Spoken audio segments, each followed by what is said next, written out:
تم تو اسے سالوں پہلے ہی قتل کر چکے تھے۔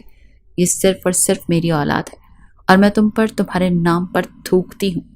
اتنا کہہ کر وہ اپنے بچے کو لے کر وہاں سے جا چکی تھی۔ پلوشی اور فرحاد کے بیچ الگ کشیدگی آ گئی۔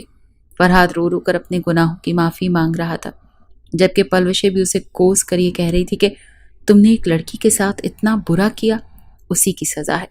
تم نے اپنی اولاد کو قتل کرنا چاہا اور اس سے اس قدر گھناؤنا بدلہ لیا، خدا تمہیں کبھی معاف نہیں کرے گا۔ اگر تم اپنی غلطی سدھارنا چاہتے ہو تو یہی بہتر ہے کہ ابرش کو اس کا اصل حق دو، اس سے نکاح کرو اور اس گھر میں لے کر آؤ۔ پلوشی کے الفاظ فرحاد کو گھبرانے پر مجبور کر چکے تھے۔ وہ کہنے لگا کہ نہیں پلوشی، میری بیوی صرف اور صرف تم ہو۔ لیکن پلوشی ہاتھ چھڑوا چکی تھی کہ نہیں، اس سب میں ابرش کا کیا قصور تھا؟ میں تبھی تمہارے ساتھ رہوں گی اگر تم ابرش کو اس گھر میں بیاہ کر لاؤ گے، اپنے اس بچے کو اپنا نام دو گے، سمجھے تم؟ فرحاد اور پلوشا دونوں ابرش کے پاس گئے۔ جب پلوشا نے روتے ہوئے اس کے سامنے خود کہا کہ تم فرحاد سے نکاح کر لو، میں وعدہ کرتی ہوں کہ تمہیں اس گھر میں تمہارا حق دلواؤں گی، شاید اسی طرح میری سونی گود بھی بھر جائے، اللہ تعالیٰ ہم سے راضی ہو جائے، تمہارا بیٹا اس گھر کا بڑا بیٹا کہلائے گا۔ جو زیادتی ہوئی ہے ہم اس پر شرمندہ ہیں۔ یہ تو ابرش بھی چاہتی تھی کہ اس کے بچے کو فرحاد کا نام ملے۔ فرحاد اور ابرش کا نکاح ہو چکا تھا۔ مصطفیٰ جو اب تک سوال کرتا آیا تھا کہ میرا پاپا کہاں ہے، مجھ سے کب ملیں گے، ابرش اسے 100 بہانے بنا کر بتایا کرتی تھی۔ اپنا باپ پا کر مصطفیٰ بہت خوش تھا۔ فرحاد بھی اس کے ہر ضد ہر خواہش کو پورا کر رہا تھا۔ کہیں نہ کہیں پر پلوشا کے دل میں یہ حسرت تو تھی کہ کاش وہ بھی ماں بن سکتی، لیکن اس گھر میں آنے کے بعد ابرش کو بھی برابر کے حقوق مل چکے تھے۔ مصطفیٰ کو دیکھ کر بے ساختہ فرحاد کا رویہ ابرش کے ساتھ ٹھیک ہونے لگا اور ابرش کو لے کر اس کے دل میں محبت بڑھنے لگی۔ لیکن ابرش فرحاد کے ساتھ ایک حد تک ہی رہ رہی تھی۔ 1 سال بعد پلوشا کی گود میں بھی پہلا بچہ آ چکا تھا۔ وہ دن تو ان کی زندگی کا سب سے حسین دن تھا، مگر جو اہمیت مصطفیٰ کی تھی وہ مصطفیٰ کی ہی تھی۔ بھلے ہی پلوشا اور ابرش آپس میں سوتنیں تھیں، لیکن روایتی سوتن والا کوئی دستور قائم نہ ہوا، بلکہ محبت سے ایک دوسرے کے ساتھ مل کر ہنسی خوشی رہنے لگی۔ ہاں البتہ ابرش نے اپنے کمرے کی دہلیز فرحاد کو پار کرنے کی اجازت نہیں دی۔